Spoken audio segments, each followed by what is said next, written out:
आज के जो लेसन में है हम पढ़ेंगे राजनीतिक सहभागिता का अर्थ, सहभागिता के स्वरूप और राजनीतिक सहभागिता का नागरिक चेतना के साथ संबंध और उसका अभिजातीय स्वरूप क्या है राजनीतिक सहभागिता का। और उसके बाद हम पढ़ेंगे राजनीतिक सहभागिता के रूप। जी साथियों, ये जो टॉपिक है उसमें जो परंपरागत और गैर परंपरागत जो वर्गीकरण किया था राजनीतिक सहभागिता का, वो जो चार्ट है वो हटा दिया गया है, परंतु क्वेश्चन है वैसे की वैसे हैं। तो हम इसके बारे में भी पढ़ेंगे। तो आशा करता हूँ आपको वीडियो अच्छा लगेगा। इससे पहले हम अपने लेसन की ओर बढ़े। हम जो पिछला जो चैप्टर था, पिछला जो वीडियो था, उसकी कुछ महत्वपूर्ण क्वेश्चन लेके आए हैं। तो एक झलक उसकी तरफ देखते हैं। हमारा जो पिछला वीडियो था राजनीतिक संस्कृति भाग 2, तो उसमें जो उससे संबंधित कुछ महत्वपूर्ण प्रश्न वो इस प्रकार है। राजनीतिक संस्कृति के 2 प्रकार लिखिए। तो 2 प्रकार आपको बताने कौन कौन से मुख्य रूप से, और राजनीतिक संस्कृति पर जो फाइनल का है वो वर्गीकरण आपको लिखना है। आमंड का जो राजनीतिक व्यवस्था की भूमिका के आधार पर जो वर्गीकरण किया गया उसको विस्तार पूर्वक लिखना है। ये प्रश्न काफी इंपॉर्टेंट है परीक्षा की दृष्टि से। राजनीतिक संस्कृति वो समाजीकरण से किस प्रकार संबंधित है, यहाँ पर आपको टिप्पणी लिखी है छोटी। मैंने 3 बिंदु बताए थे। और राजनीतिक संस्कृति का महत्व क्या है, तो ये जो प्रश्न बन रहे हैं। तो मुख्य रूप से तीसरा तो काफी इंपॉर्टेंट है, तो उस पर आप ध्यान रखिएगा।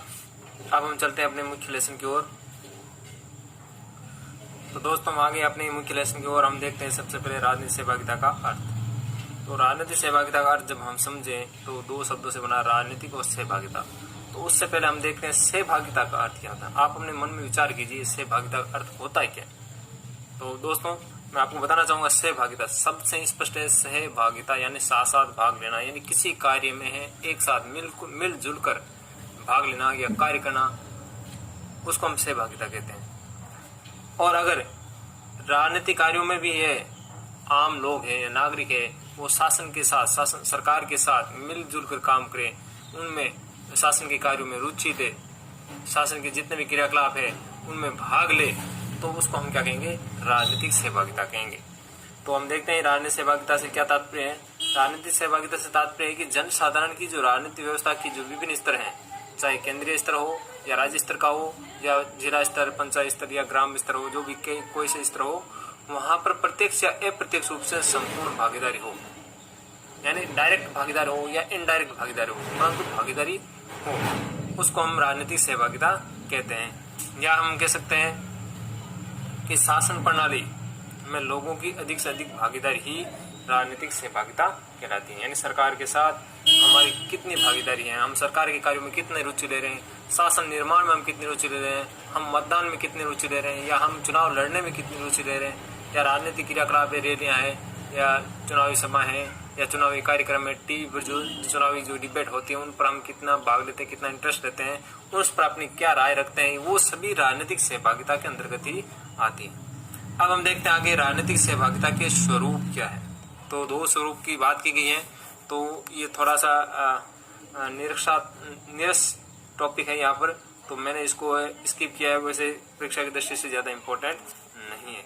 तो अगर हम 2 स्वरूप की बात करें तो विकास पर राजनीतिक सहभागिता और लोकतांत्रिक राजनीतिक सहभागिता है, ये 2 टॉपिक बन रहे हैं। अगला जो बन रहा है, जो महत्वपूर्ण जो टॉपिक है वो है राजनीतिक सहभागिता और नागरिक चेतना।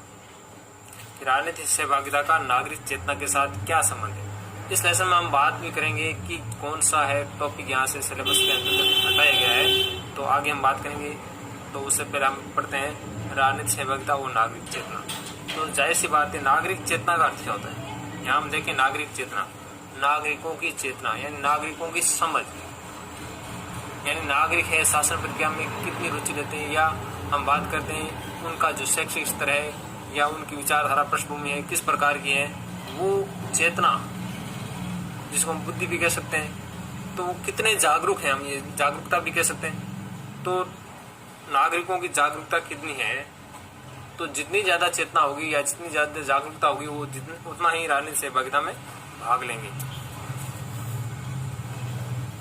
तो यहाँ देखें नागरिक चेतना से क्या आशय है। नागरिक चेतना से आशय हमारा है कि नागरिकों का जो शैक्षिक स्तर वो कैसा है, विचारधारा उनकी कैसी है, उनका पृष्ठभूमि कैसी है, यानी उनके जो माता पिता है या परिवार से संबंधित जो भी हैं परिवार में वो राजनीति के प्रति क्या दृष्टिकोण रखते हैं। व्यक्ति का शैक्षिक स्तर बढ़ने से, यानी वो कितना पढ़ा लिखा है, अगर ज्यादा पढ़ा लिखा है बढ़ने से उसमें नवीन चेतना का विकास होता है। हम जानते हैं शिक्षा है या पढ़ाई है वो व्यक्ति में चेतना का विकास करती है। तो ज्यादा पढ़ेगा तो जितनी उतनी ज्यादा चेतना का विकास होगा, राजनीति की समझ उसमें उतनी ज्यादा आएगी, जिससे क्या होगा कि जिससे उसे क्या होगा, जिससे उसे देश और समाज के जो प्रति जो उसके कर्तव्य और उत्तरदायित्व का है वो ज्ञान होगा।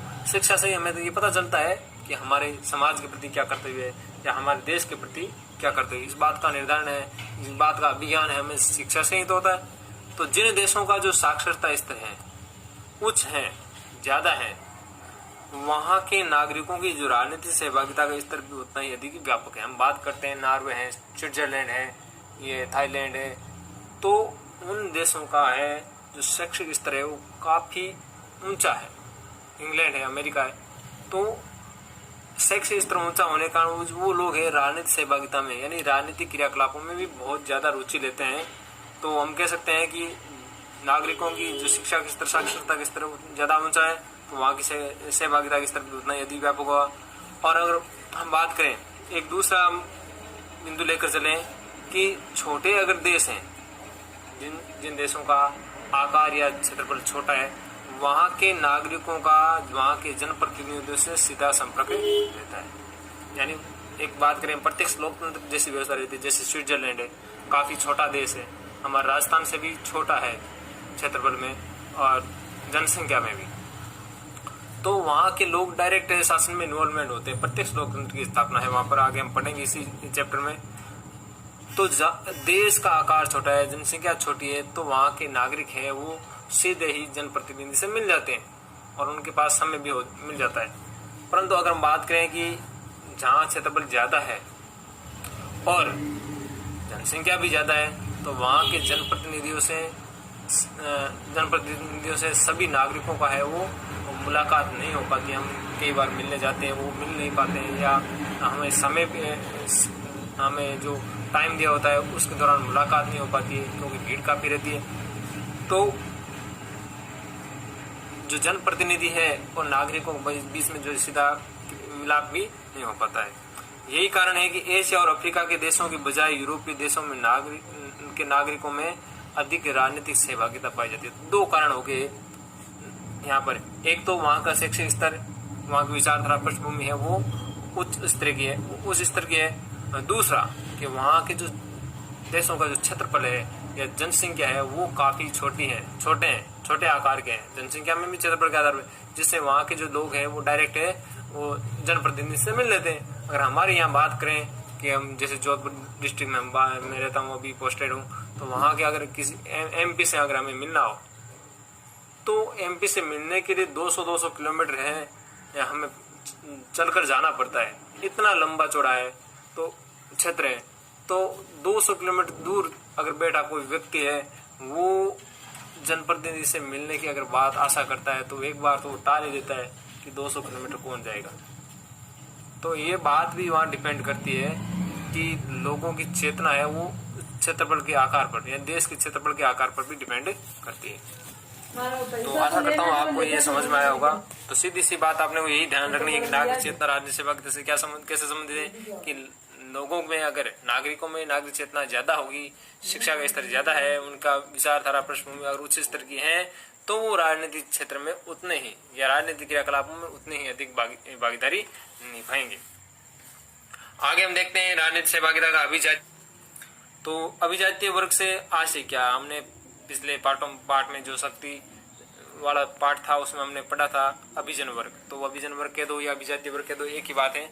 तो उसमें कौन आते हैं, नौकरशाह, जो बड़े IAS RS अफसर होते हैं वो आते हैं। टेक्नोक्रेट यानी जो टेक्नोलॉजी संबंधित व्यक्ति होते हैं वो बड़े उद्योगपति हैं, वकील हैं या डॉक्टर हैं या प्रोफेसर हैं, ये सभी है इस अभिजातीय वर्ग में आते हैं।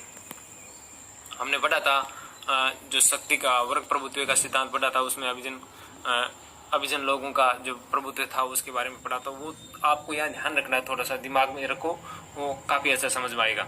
तो राजनीतिक सहभागिता के अभिजातीय स्वरूप का आशय है कि शासन की सत्ता की भागीदारी में अभिजन वर्ग का ही प्रभुत्व है।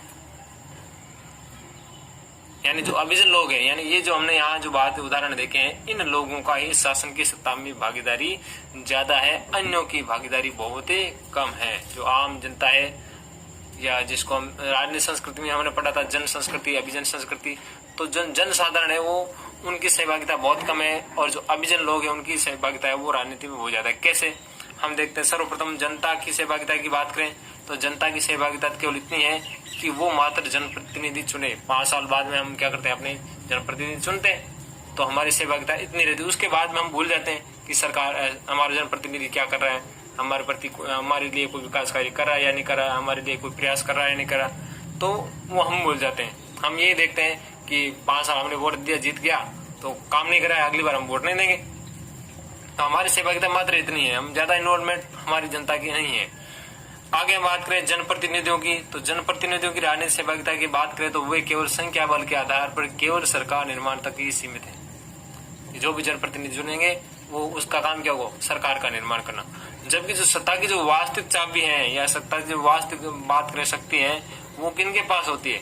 सत्ता की जो वास्तविक जो शक्ति है वो पार्टी के जो चंद सक्रिय और अग्रिम पंक्ति के जो व्यवसायिक नेता है, प्रोफेशनल नेता है, जो काफी वर्षों से है सक्रिय रहते हैं, एक्टिव रहते हैं, और अग्रिम पंक्ति के नेता है, वो ही उन्हीं के पास में सीमित हो जाती है। और वो किस रूप में होते हैं, वो या तो मंत्री के रूप में होते हैं या प्रधानमंत्री, मुख्यमंत्री बन जाते हैं। तो सत्ता की बागडोर उन्हीं के पास रहती है। अगर हम बात करें एमएलए की बात करें, विधायक महोदय की बात करें, तो एक आम समय में हम जाते हैं उनके पास में कि साहब, एमएलए साहब हमारा ट्रांसफर करवाना है, तो एमएलए साहब कहेंगे साहब अभी तो ट्रांसफर खुले नहीं, मंत्री जी से बात करेंगे।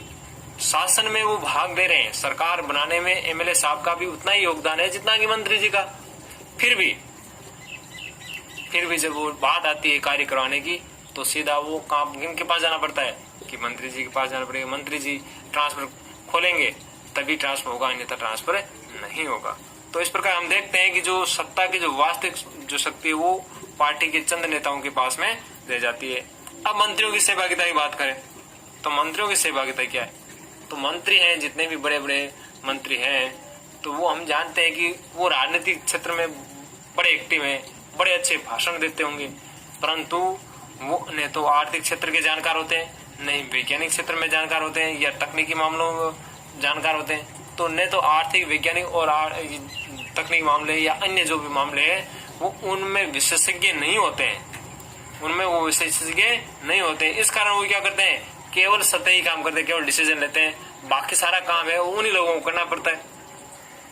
तो इस प्रकार हम कह सकते हैं कि जो सत्ता की जो वास्तविक भागीदारी है वो किसके पास होगी, जो विशेषज्ञ लोग हैं। और विशेषज्ञ लोग कौन होते हैं, जो ब्यूरोक्रेट्स हैं, ब्यूरोक्रेट्स जिसको हम कह सकते हैं नौकरशाह, यानी IAS RS अफसर हैं वो है, या टेक्नोक्रेट जो टेक्नोलॉजी से समझ होते हैं, या अर्थशास्त्री हैं, या वैज्ञानिक लोग हैं, तो या शिक्षा की बात करें तो प्रोफेसर हैं, या डॉक्टर क्षेत्र की बात करें वकीलों के समूह है, या डॉक्टर्स, अगर हम चिकित्सा क्षेत्र की बात करें तो डॉक्टर्स हैं, और कानून के क्षेत्र की बात करें तो वकील वगैरह हैं। तो ये जो लोग हैं अपने अपने क्षेत्रों के बड़े ही व्यवसाय के विशेषज्ञ होते हैं। तो अंत में सरकार को उन्हीं के पास जाना पड़ता है।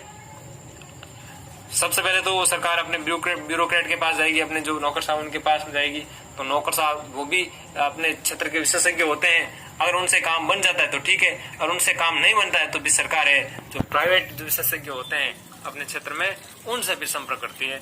तो इस प्रकार हम कह सकते हैं कि अंतिम रूप से जो सत्ता में जो भागीदारी है उसमें प्रभुत्व किसका है, अभिजातीय वर्ग का ही है।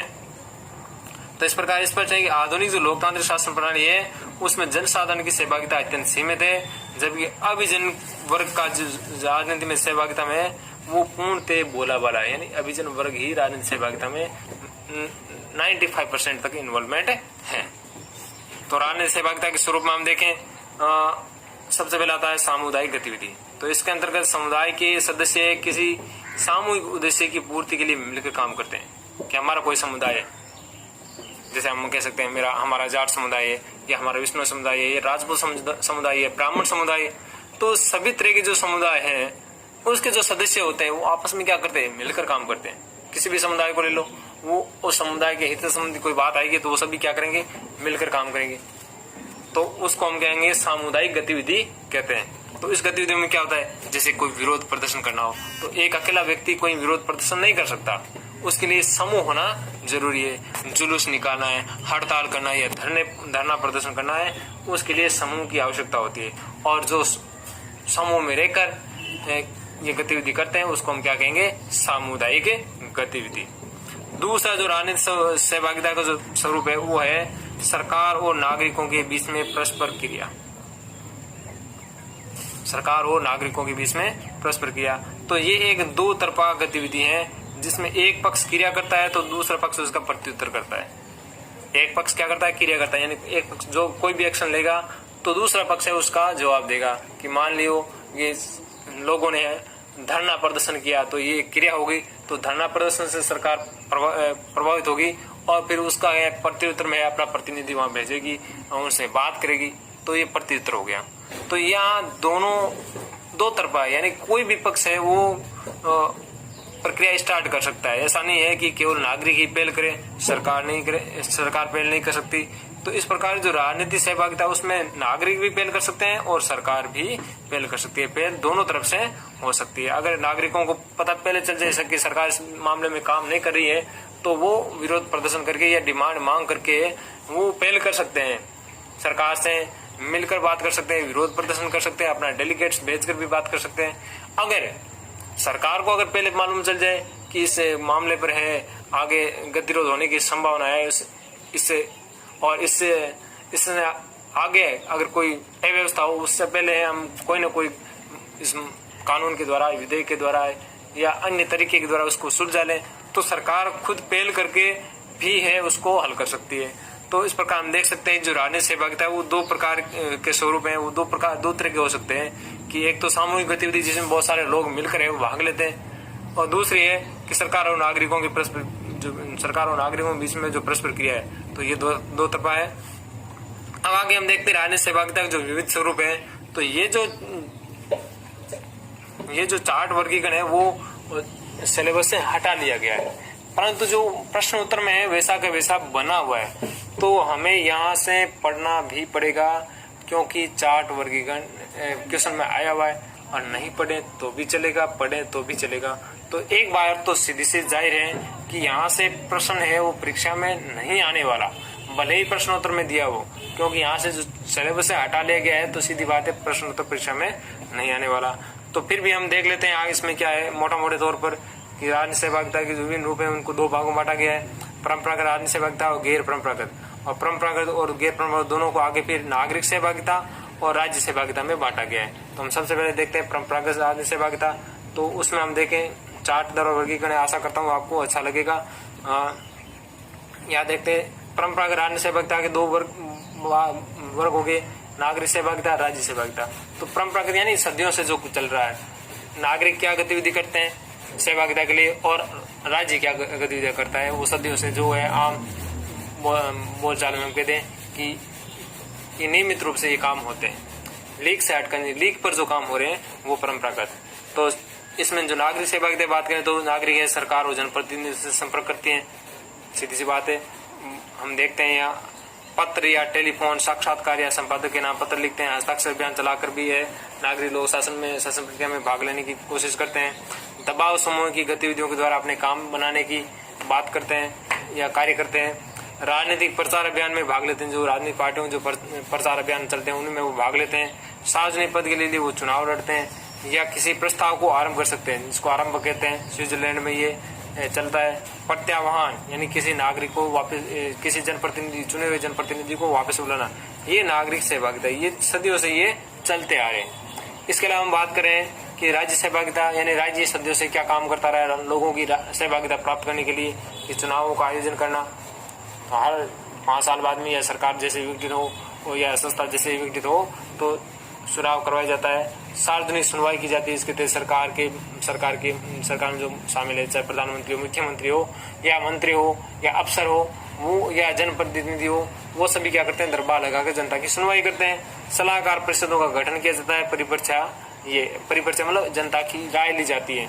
तो ये बातें सरकार के द्वारा की जाती हैं। अब आता है गैर परंपरा मतलब जो लीग से हट करे, यानी जो नए तरीके हैं उनके द्वारा, जिसको हम कुछ अवैध भी हो सकते हैं और कुछ वैध भी हो सकते हैं। तो गैर परंपरागत में देखें तो लीग से हट करें जनता है कैसे सहभागिता करती है। जैसे पहला दे रखा है नागरिक सहभागिता, यहाँ भी 2 रूप है, नागरिक सहभागिता, राज्य सहभागिता। तो नागरिक क्या करते हैं लीग से हटकर कि विरोध प्रदर्शन करते हैं, हड़ताल करते हैं, जुलूस करते हैं, धरना बंद प्रदर्शन का आयोजन करते हैं, तोड़फाड़ करते हैं, सविनय भी क्या करते हैं यानी कानून की अवहेलना कर देते हैं, राजनीति हिंसा पर उतारू हो जाते हैं। जैसे अभी हम बात करें पश्चिम बंगाल में जो लोकसभा के चुनाव हुए थे उस दौरान राजनीतिक हिंसाएं काफी हद तक, काफी ज्यादा स्तर तक बढ़ी थी। आगे हम देखते हैं राज्य क्या करता है। तो राज्य कई प्रकार की राष्ट्रीय पर्वों और उत्सवों का आयोजन करता है। 15 अगस्त 26 जनवरी 2 तो उत्सव राष्ट्रीय पर्व मनाते हैं। उसके अलावा भी बहुत सारे अन्य उत्सवों और पर्वों का आयोजन किया जाता है जिसमें ज्यादा से ज्यादा लोग भाग लेते हैं। तो लोग भाग लेंगे तो सीधी सी बात है उनकी सहभागिता प्राप्त होगी। विभिन्न अभियान चलाते हैं जैसे टीकाकरण है, साक्षरता अभियान है, वृक्षारोपण है। हम देखते हैं अभी रूबेला टीकाकरण है वो चल रहा है, तो वो एक टीकाकरण अभियान है, उसमें सरकार है लोगों की सहभागिता ले रही है। सार्वजनिक दौड़ या मानव श्रृंखला का आयोजन हमने देखा था पिछले साल है, यहाँ से जो पाकिस्तान बॉर्डर पर है वहां पर मानव श्रृंखला का आयोजन किया गया था। तो यह सार्वजनिक दौड़ है, कई बार दौड़ प्रतियोगिता करवाई जाती है। विभिन्न प्रकार की प्रतियोगिता परीक्षाएं आयोजन करना जैसे प्रश्नोत्तरी परीक्षाएं या निबंध परीक्षाएं या वाद विवाद परीक्षाएं या चित्रकला आदि, ये जो सारी परीक्षाएं प्रतियोगिता करवा कर भी लोगों से है राज्य राजनीति से सहभागिता प्राप्त करने की कोशिश करता है। आशा करता हूं कि आपको ये वीडियो अच्छा लगा होगा। कृपया वीडियो को लाइक करें, शेयर करें, सब्सक्राइब करें। धन्यवाद। जय हिंद, जय भारत। हम पढ़ने वाले हैं राजनीति सहभागिता में राजनीति सहभागिता के जो साधन थे उसके बारे में विस्तृत अध्ययन करेंगे। काफी अच्छा इंपोर्टेंट टॉपिक है, यहाँ से काफी प्रश्न पढ़ते हैं। और राजनीति सहभागिता का महत्व हम पढ़ेंगे और राजनीति सहभागिता का मूल्यांकन हम करेंगे और उसके पक्ष और विपक्ष में हम देखेंगे क्या राजनीति सहभागिता कितनी सही है या कितना गलत है। तो उससे पहले हम देखते हैं जो पिछला जो वीडियो था हमारा राजनीति सहभागिता से संबंधित, उससे महत्वपूर्ण प्रश्न है वो हम देखते हैं। हम पुनर्मूल्यांकन करते हैं कि कौन कौन से महत्वपूर्ण प्रश्न बन रहे हैं। तो राजनीति सहभागिता पार्ट 1 से अगर कुछ महत्वपूर्ण प्रश्न बन रहे हैं तो सबसे पहले बात आ रहा है राजनीतिक सहभागिता से आपका क्या आशय है। तो आपको राजनीतिक सहभागिता आप क्या समझते हैं इसकी परिभाषा आपको लिखनी है। राजनीतिक सहभागिता नागरिक चेतना से किस प्रकार संबंधित है, इस पर आपको एक टिप्पणी लिखनी है। और राजनीतिक सहभागिता के अभिजातीय स्वरूप पर टिप्पणी लिखी। तो ये 3 प्रश्न है वो काफी इंपॉर्टेंट बन रहे हैं। पार्ट भी छोटा है। अगला जो प्रश्न टॉपिक अपना वीडियो आ रहा है उससे में काफी अच्छे क्वेश्चन बनने वाले हैं। तो चलते हैं हम अपने अगले वीडियो की ओर।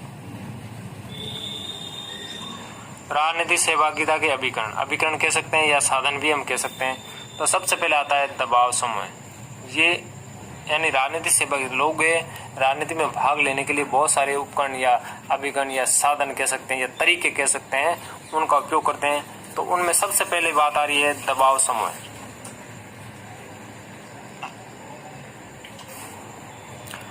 तो दबाव समूह होते क्या है। दबाव समूह ऐसे समूह होते हैं जो अपने किसी समान हित यानी बहुत सारे लोगों को किसी बात में समान हित निहित है, सामान्य हित निहित है, तो उसकी पूर्ति तो वो संगठित होकर क्या करते हैं अपने मत समर्थन के द्वारा सरकार की नीतियों को प्रभावित करते हैं। तो ऐसे समूह क्या कहलाते हैं, दबाव समूह कहलाते हैं। और ये दबाव समूह की जो राजनीति है या सहभागिता है वो विकसित देशों में बहुत ज़्यादा प्रभावी है। तो अगर हम बात करें अमेरिका है, इंग्लैंड है या फ्रांस है, जापान है, तो वहाँ पर ये दबाव समूह की राजनीतिक सहभागिता वो बहुत ज़्यादा कारगर होती है। आगे दूसरा जो राजनीतिक सहभागिता का जो अभिकरण है वो है आरंभ। आरंभ का अर्थ होता है प्रस्ताव तैयार करना। आरंभ का अर्थ होता है प्रस्ताव तैयार करना। तो कैसा प्रस्ताव करना है। लोकतांत्रिक व्यवस्था में जब जनता स्वयं किसी कानून या संविधान संशोधन का प्रस्ताव बनाकर या तैयार करके उसको विधानमंडल के पास विचार हेतु या मतदान हेतु प्रस्तुत करती है तो इस प्रक्रिया को आरंभ कहते हैं। यानी जनता खुद स्टार्ट कर रही है, आरंभ कर रही है किसी प्रस्ताव बनाने का या कोई विधेयक बनाने का प्रक्रिया वो स्वयं जनता प्रारंभ करती है। ऐसी प्रक्रिया को हम आरंभ कहते हैं। और ये प्रणाली है जो विशेष रूप से है वो लोकतांत्रिक जो व्यवस्था वाले देश हैं, प्रत्यक्ष लोकतांत्रिक वाले। कौन से देश है, प्रत्यक्ष लोकतांत्रिक जो व्यवस्था वाले जो देश हैं जैसे स्विट्जरलैंड है, उन देशों में ये पाई जाती है। क्योंकि प्रत्यक्ष लोकतंत्र में जनता डायरेक्ट इन्वॉल्वमेंट होती है। तो जब जनता तो आरंभक में ही काम ये होता है कि जनता है खुद डायरेक्ट प्रस्ताव तैयार करती है। तो केवल प्रत्यक्ष लोकतांत्रिक देशों में ही ऐसा संभव है। भारत में भी जो है जनता अपने जनप्रतिनिधियों के माध्यम से निजी विधेयक है वो संसद में या विधानसभा में प्रस्तुत कर सकती है। तो निजी विधेयक होता है क्या, हम आगे जो संसद के बारे में पढ़ेंगे तो संसद में हम विधेयक निर्माण में पढ़ेंगे, उसमें विधेयकों के दो प्रकार पढ़ेंगे कि विधेयक दो प्रकार के होते हैं, एक सरकारी विधेयक, दूसरा निजी विधेयक। और सरकारी विधेयक क्या होता है, सरकारी विधेयक होता है जिसको कोई मंत्री प्रस्तुत करे, यानी सरकार का मंत्री प्रस्तुत करे, वो सरकारी विधेयक होगा। और निजी विधेयक क्या होता है कि मंत्री के अलावा जो भी अन्य जो सदस्य हैं, एमएलए एमपी हैं, वो उसको प्रस्तुत करे, चाहे वो सत्ता पक्ष के हो या विपक्ष के हो, उससे कोई फर्क नहीं पड़ता। अगर कोई एमएलए या एमपी उनको प्रस्तुत करता है तो वो निजी विधेयक कहलाएगा। अगर मंत्री प्रस्तुत करता है तो वो क्या कहलाएगा, सरकारी विधेयक कहलाएगा। तो निजी विधेयक में जनता अपने जो प्रतिनिधियों के माध्यम से निजी विधेयक प्रस्तुत कर सकती है, तो उसको भी आरंभ की श्रेणी में रखा जाता है। भारत की जनता ने, भारतीय संविधान में ऐसी व्यवस्था है कि कोई भी विधायक है या सांसद है वो जनता की राय पर है किसी विधेयक का प्रस्ताव तैयार करके सदन में रख सकती है। जैसे हम देखते हैं शारदा एक्ट, हरविलास शारदा एक्ट है, वो किस नाम, इस नाम से आ रहा है, तो इसका मतलब क्या है कि ये जो विधेयक है वो हरविलास शारदा ने ही रखा था और बाद में पास होकर कानून बन गया, तो उसी के नाम से ये प्रसिद्ध हो गया। निजी विधेयक की ये सबसे बड़ी खासियत होती है कि निजी विधेयक जो प्रस्तुत कर रहा है और तो उसी के नाम से प्रस्तुत किया जाएगा और पास होने पर उसी के नाम से ही जाना जाएगा। तो ऐसे बहुत सारे विधेयक हैं जो उन सांसदों के या विधायकों के नाम से प्रचलित हैं, जैसे शारदा एक्ट। अगला हम देखते हैं प्रत्याह्वान। प्रत्याह्वान का मतलब है वापस बुलाना।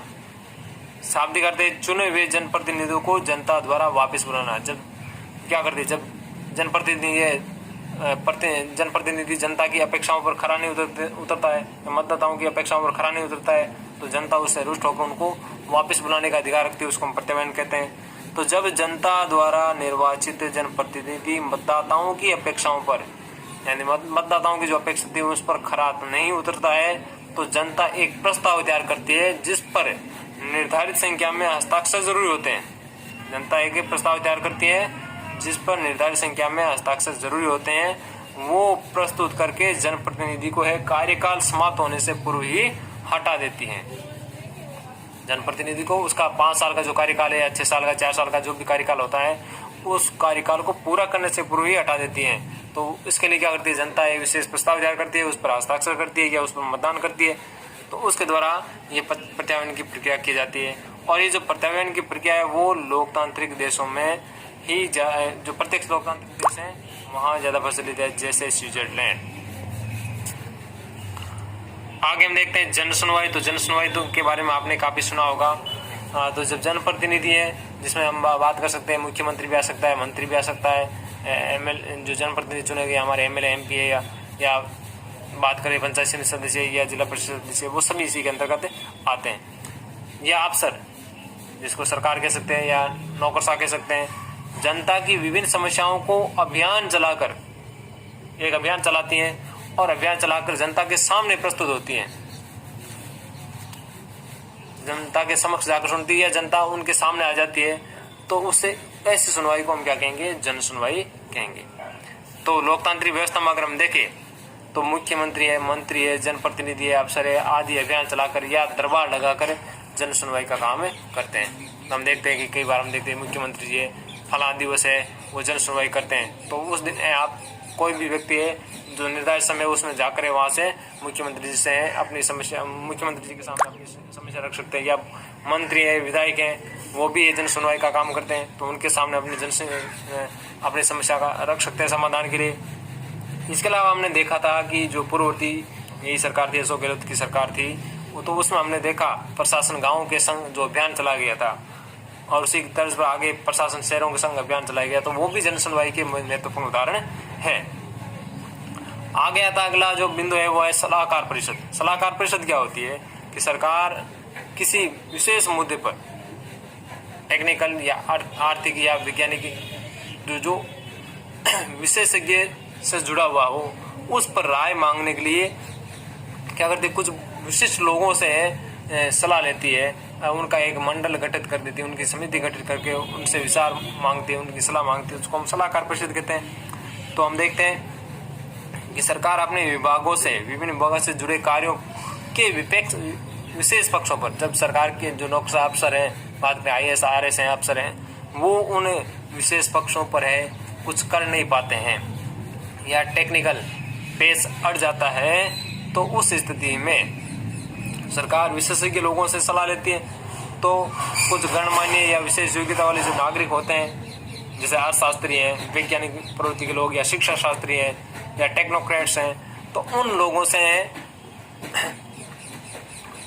लोगों की जो संगठन होता है, उनका एक संगठन बनाती है, समिति बनाती है, और फिर कहता है कि आप इस पर अपनी विचार दीजिए। तो शासन प्रक्रिया में सरकार है लोगों की भागीदारी प्राप्त करती है, विशेषज्ञ लोगों की भागीदारी प्राप्त करती है, और उसके द्वारा सरकार ये कहने का प्रयास करती है कि हमने फला समिति गठित की थी और उस समिति ने जो डिसीजन लिया हमने उसी के आधार पर कार्य किया। तो ये सलाहकार परिषद है, और इस सलाहकार परिषद के तहत हम देखते हैं बहुत सारी समितियां गठित की जा चुकी है, उसको हम सलाहकार परिषद की जो श्रेणी में रखेंगे। परिपर्चा मतलब इच्छा पूछना। तो किसी प्रश्न पर निर्णय लेने हेतु जनता की इच्छा जानना, जनता की इच्छा पूछना ही परिपर्चा है। प्रत्येक लोकतांत्रिक व्यवस्था में सरकार सार्वजनिक महत्व के किसी विशेष प्रश्न पर है वो जनसाधारण से मतदान करवा कर है वो क्या कर देती है, उनकी राय लेती है। तो उसको हम क्या कहेंगे, परिपर्चा कहते हैं। हाल ही में अगर उदाहरण देखें तो यूरोपीय यूनियन की सदस्यता त्यागने के मुद्दे पर ब्रिटेन ने, जिसको हम इंग्लैंड भी कहते हैं, तो ब्रिटेन ने सीधे जनता से है मतदान द्वारा उनकी राय ली कि क्या हमें यूरोपीय यूनियन में बने रहना है या नहीं रहना है। तो जनता ने मतदान के द्वारा है ये बात साबित की, जनता ने मतदान किया, और मतदान के द्वारा उसने यूरोपीय यूनियन का जो सदस्य बने रहने से इनकार कर दिया। तो जैसे जनता ने यूरोपीय यूनियन में नहीं रहना है उसके पक्ष में मतदान किया, तो इंग्लैंड ने यूरोपीय यूनियन को छोड़ने की घोषणा कर दी। तो यहाँ परिपर्चा पर हम देखते हैं, कई बार हम टीवी चैनल पर हम डिबेट्स देते हैं, तो वो एक प्रश्न डाला जाता है सबसे पहले कि हम ये प्रश्न डाल रहे हैं, आपको जो डिबेट के दौरान इस प्रश्न का उत्तर देना है कि हाँ के पक्ष में कौन है, ना के पक्ष में कौन है, या हाँ या ना दोनों अंतर्विरोध में कौन है। तो वहाँ पर हम क्या करते हैं, हम देखते हैं कि लास्ट में जब वो डिबेट के अंत में आता है कि किन्होंने इसके पक्ष में बात की है, किन्होंने विपक्ष में बात की है, तो वो भी क्या है, परिपर्चा होती है।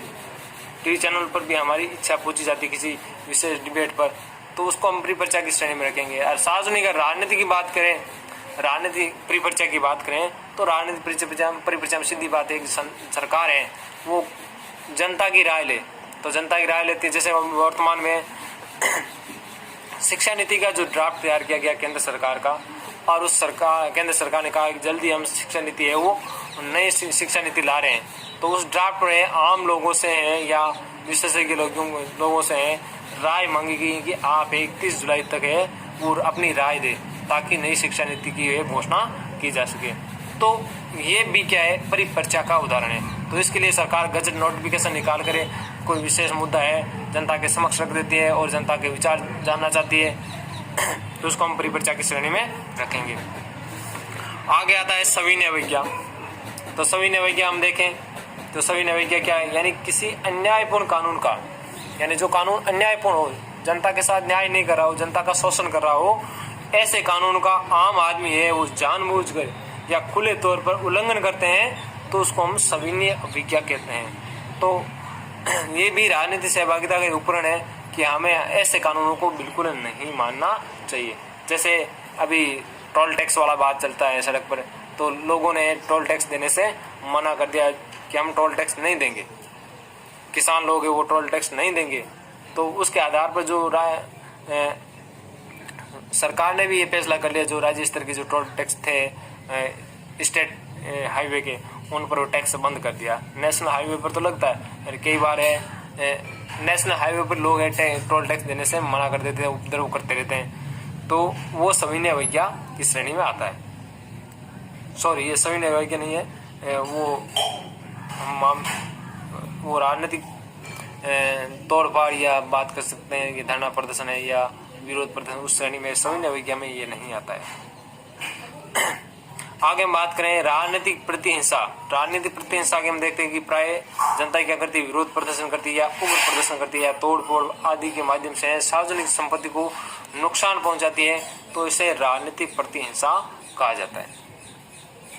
तो हम देखते हैं कि कई बार जनता उग्र प्रदर्शन करती है और फिर बसें जला देती हैं, गाड़ियां जला देती हैं, स्कूटर मोटरसाइकिल है या किसी सार्वजनिक बिल्डिंग पर या पुलिस की जो पुलिस स्टेशन है या पुलिस की गाड़ियों पर पथराव करके उसको जला देती हैं, तो उसको हम क्या कहेंगे, राजनीतिक प्रतिहिंसा कहते हैं। उसके माध्यम से भी यह जनता है और राज्य को सहभागिता प्राप्त करने के लिए विवश कर देती है। प्रश्न भी आ सकता है यहाँ से कि राजनीतिक सहभागिता के 2 अभिकरण लिखिए, तो किन्हीं 2 के नाम लिखने हैं मात्र। और अगर यह भी आ जाए यहाँ से कि राजनीतिक सहभागिता के उपकरण आरंभक पर टिप्पणी लिखिए, आरंभक से आप क्या समझते हैं, तो आपको आरंभक क्या है तो उसके बारे में जानना जरूरी है। इसके अलावा प्रत्यावर्तन के बारे में और परिपरीक्षा के बारे में, ये जो 3 जो टेक्निकल शब्द है इनके ऊपर विशेष रूप से आप ध्यान दें कि है क्या, इनके अंदर हम क्या कर सकते हैं। सविनय अवज्ञा तो आप वैसे ही जानते हैं, 1930 में जो सविनय अवज्ञा आंदोलन गांधी जी ने शुरू किया था नमक आंदोलन के विरुद्ध, नमक कानून के विरुद्ध, तो वो भी क्या था, अन्यायपूर्ण कानून था। अगले जो हमारा बिंदु आ रहा है कि वो राजनीतिक सहभागिता का महत्व क्या है, तो हम राजनीतिक सहभागिता जो महत्व है वो निम्नलिखित बिंदुओं के आधार पर समझ सकते हैं। तो पहला हम देखते हैं कि अगर नागरिकों की जो सहभागिता से क्या होगी, नागरिक सहभागिता ज़्यादा होगी तो सार्वजनिक समस्याओं पर क्या होगी, विस्तृत चर्चा होगी। जितने ज़्यादा लोग भाग लेंगे, अगर किसी समस्या पर एक व्यक्ति अगर कोई निर्णय लेता है, उससे अच्छा होगी उस पर 10 जने विचार करके निर्णय ले, तो जितनी ज़्यादा सहभागिता होगी उतनी ज़्यादा विस्तृत चर्चा होगी और समस्या का जो समाधान के वो अधिक सुझाव प्राप्त होंगे और उन सुझावों में से जो बेस्ट आंसर होगा वो हम वो सुझाव या समाधान प्राप्त लागू कर सकते हैं। नागरिक सहभागिता से राजनीतिकों की गतिविधियों पर कड़ी नजर रखी जा सकेगी, यानी जो हमारे जनप्रतिनिधि क्या काम करते हैं तो उस पर है इस बात की नजर रखी जा सकती है। जनप्रतिनिधि हमारी नजर में रहेंगे कि वो क्या काम करते हैं। हम अपने जनप्रतिनिधि से सवाल करते रहेंगे कि आपने हमारा काम ये किया नहीं किया, तो उनसे अगर निरंतर संपर्क में रहेंगे तो वो भी है निश्चित रूप से अपने जिस कार्य के लिए वो चुने गए उस कार्य को करेंगे, यानी जिससे वो क्या होगी, जनता से संबंधित जितने भी जनता के हित से संबंधित पक्ष है उस पर अधिक ध्यान देंगे। नेताओं और नौकरशाहों द्वारा किए जाने वाले सत्ता के दुरुपयोग और भ्रष्टाचार को रोकने में मदद मिलेगी। अगर हम ज़्यादा सहभागिता दिखाएंगे तो शायद जाहिर सी बात है जो नेता लोग हैं या नौकरशाह लोग, अफसर लोग हैं, सरकारी कर्मचारी लोग हैं, वो जो भ्रष्टाचार करते हैं उस पर निश्चित रूप से पाबंदी लगेगी और सत्ता का जो दुरुपयोग हो रहा है वहाँ पर वो रुकने वाला होगा। यानी जो भी अफसर है या नेता लोग हैं वो सत्ता का जो दुरुपयोग करेंगे तो वो भी कहीं ना कहीं रुकेगा। हमारी राजनीतिक सहभागिता अगर हम जागरूक होंगे तभी ये संभव है। शासक और शासितों के मध्य निकट संबंध स्थापित होगा जिससे लोकतंत्र को मजबूत मिलेगी। हम जितना ज़्यादा सरकार में भाग लेंगे, सरकार और आम नागरिकों के बीच में संबंध उतना ही घनिष्ठ होगा और उससे लोकतंत्र को मजबूती मिलेगी। लोगों की जो राजनीतिक सहभागिता जागरूकता है उसमें वृद्धि होगी। शासन और प्रशासन में विकेंद्रीकरण को बढ़ावा मिलेगा, यानी शासन प्रक्रिया में हम जितनी ज़्यादा भाग लेंगे विकेंद्रीकरण उतना ही ज़्यादा होगा। यानी विकेंद्र मतलब लोगों की जो संख्या है, शासन प्रक्रिया में भाग लेने की जो संख्या है वो ज़्यादा होगा, यानी शासन शक्ति है वो और अधिक लोगों में विभाजित होगी। तो ये काफ़ी अच्छा टॉपिक है। और प्रत्यक्ष लोकतंत्र की स्थापना की ओर मजबूत कदम बढ़ेंगे, यानी जितनी ज़्यादा नागरिक सहभागिता होगी यानी तो उससे क्या होगा, प्रत्यक्ष लोकतंत्र यानी लोगों द्वारा किया जाने वाला शासन जैसा कि स्विट्जरलैंड में, तो उसकी ओर है ज़्यादा मजबूती के साथ कदम बढ़ेंगे। यानी प्रतिनिधि लोकतंत्र से प्रत्यक्ष लोकतंत्र की ओर है और हमारे कदम बढ़ेंगे। राजनीतिक सहभागिता इस अध्याय का अंतिम लेसन है। तो राजनीतिक सहभागिता के मूल्यांकन में हम देखेंगे कि इसके पक्ष में तर्क देखेंगे और विपक्ष में भी तर्क देखेंगे। तो पक्ष में कौन कौन से तर्क हैं, तो सबसे पहले देखते हैं राजनीतिक सहभागिता सहभागी व्यक्ति के हितों की रक्षा करती है। यानी जो भी व्यक्ति है राजनीति में इन्वॉल्वमेंट रहता है, शासन प्रक्रिया में ज़्यादा भाग लेता है, तो कहीं ना कहीं उसके जो हितों की है वो रक्षा होती है, क्योंकि वो अपने हितों के प्रति जागरूक होता है। तो सीधी सी बात है वो अपनी स्वतंत्रता है या अपने जो अधिकार हैं उसके बारे में भी जागरूक होगा, और जागरूक होगा तो उसके हित भी क्या रहेंगे, सुरक्षित रहेंगे। राजनीतिक सहभागिता है सामान्य हित के उद्देश्य की पूर्ति है, तो लोगों में एकता की भावना पैदा करता है। तो यहाँ से हम देखते हैं एकता की भावना, लोगों में एकता भावना तो हमने पढ़ा था सामुदायिक गतिविधि राजनीति सहभागिता में। ये सामुदायिक गतिविधि में क्या होता है कि किसी सामान्य हित की पूर्ति के लिए, समान हित की पूर्ति के लिए लोग मिलकर धरना प्रदर्शन वगैरह करते हैं। तो वो धरना प्रदर्शन किस आधार पर होता है? एकता की भावनाओं के आधार पर होता है। लोग हैं मिलजुल के काम करते हैं, तो एकता की भावना है प्रदर्शित करते हैं। राजनीतिक सहभागिता है नागरिकों की सामान्य नैतिक, सामाजिक और राजनीतिक सजगता को बढ़ाती है। हमारी नैतिक सजगता को बढ़ाती है, हमारे समाज के प्रति जो सजगता है उसको भी बढ़ाती है, और हमारी जो राजनीति के प्रति जो सजगता है उसको भी ये राजनीतिक सहभागिता है उसमें वृद्धि करती है। ये शासक और शासितों के मध्य निकट संबंध स्थापित करती है। यानी जो शासन प्रक्रिया में प्रत्यक्ष रूप से भाग लेते हैं और हम जो है प्रत्यक्ष रूप से भाग लेते हैं, उनके बीच में, नागरिकों के बीच में और जो नौकरशाह अफसर है उनके बीच में या नेताओं के बीच में निकट संबंध स्थापित करती है। ये इससे विकेंद्रीकरण को बढ़ावा मिलता है और इससे लोकतंत्र को मजबूती मिलती है। तो पक्ष की बात करें, जो पक्ष में जो तर्क है, सीधी सी बात है, हमने जो पढ़ा था राजनीतिक सहभागिता के जो महत्व पढ़ा था उसमें जो बिंदु हैं लगभग वही बिंदु हैं। तो सीधी सी बात है, महत्व पढ़ो या पक्ष में तर्क पढ़ो, एक ही बात है। आगे हम देखते हैं विपक्ष में तर्क। तो विपक्ष में तर्क है तो काफ़ी ये इंटरेस्टिंग है कि राजनीतिक सहभागिता है अगर ज़्यादा हो तो क्या होगा। तो राजनीतिक सहभागिता अगर ज़्यादा है, राजनीतिक सहभागिता में अत्यधिक वृद्धि होगी तो लोकतंत्र का जो स्वरूप है वो बिगड़ कर किस में बदल जाएगा?